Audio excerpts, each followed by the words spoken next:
त्या लावण्यारणी प्रलापकारी जाती काननी पांडवाकडे गेला म्हणून ईशिस्त मात्र एक उरला. कंश पायन म्हणे जन्मे जाय वीस तू धर्मासी पुसुनिया गजपुरा आला लवलाया तो विदुरोय तयास पुसुसे. काय वर्तला सांग समाचार म्हणे झाला सर्व संवार विदुर करती हाकार काय उत्तर बोलिला. वीस तू एक उरलासी यष्टी तेवढी तरी अंदासी तू सत्वर ज्या धर्मापासी तुझं कोणी तरी माविल. गजपुरी हाकार शून्य दिसे अवघे नगर कलाहीन राजमंदिर कळस दासुनिया पुढे येईल. कंश पायन म्हणे जन्मे जाया येथून शल्य पर्व झाले राया गदा पर्व येथून या तेही श्रवण करी. आणि अशा प्रकारे संपूर्ण हे झाल्यानंतर 18 अंशक सैनिक दोन्हीकडचे सैन्य काय झालं संपलं. 5 काय 6 पांडव भगवंत राहिलाय आणि एकटा दुर्योधन बाकी सगळं. आणि दुर्योधन घाबरला आणि दुर्योधन एका तलावामध्ये जाऊन काय जाऊन तळाशी बसला तलावामध्ये म्हणजे बघा. आणि मग त्याला आठवायला लागलं की आता विदुराने सांगितलं होतं ते खरं होतं पण आपण ऐकलं कधी शेवटची सर्व गेल्यावर सर्व पहिल्याच वेळेला आपण तर तो काढलं म्हणून आपल्याला संधी ईश्वर देतो अजून तरी सुधर पण त्या संधीचा आपण दुरुपयोग केला की शेवटी त्याला इलाज. मग आता लपल्यानंतर सगळीकडे केल्यानंतर संपूर्ण गावामध्ये केलं मग सगळे पांडव शोधतात कोणाला दुर्योधनाला. मेल तोच झाला पाहिजे ना. तो जर सापडला नाही तो मिळेल युद्ध अजून संपलेलं नाही.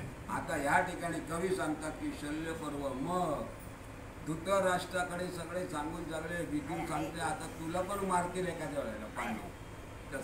संजय जातो ना बोलतो मी पळून आलो माझ्यावर धावून आला होता मार. मग सांगितलं त्याला की तू सुद्धा जा पण पांडव तसे नाही. पांडव उलट तुम्हाला काय करतील सांभाळतील. कारण युद्ध तुमच्या मुलाने केलं तुम्ही युद्ध केलं तुमच्या मुलाला सांभाळलं असतं मुलाला दूर करून हे राज्य आम्हाला दिलं असतं तर काही कोणाचं झालं. आता राहिले 100 पुत्र गेले राहिला कोण एकटा. तो पण आता काय तलावामध्ये पाण्यामध्ये पाणी लपून बसले पाणी स्वरूप बनून लपलंय दुर्योधन. हे सगळं करण्याकरता दुर्योधनाला मारणार आहे पण ते पुढच्या अध्यायामध्ये. इथे शल्य पर्व संपलं कर्ण पर्व संपलं आता गदा पर्व सुरू होईल आणि दुर्योधन आणि भीम भीमचं युद्ध सुरू होईल. कधी होईल उद्या. शोकनादी महामुनी श्रवण करती नैमेष्य शारणे वेदव्यास प्रसाद करून सूत सांगे तयाते. आता ब्रह्मनंदे श्रीधर पडिता नवी जोडणे कर गदा पर्व सुरस पार येथून पुढे. आणि अशा प्रकारे मग आता सगळे शोधतील कोणाला दुर्योधनाला.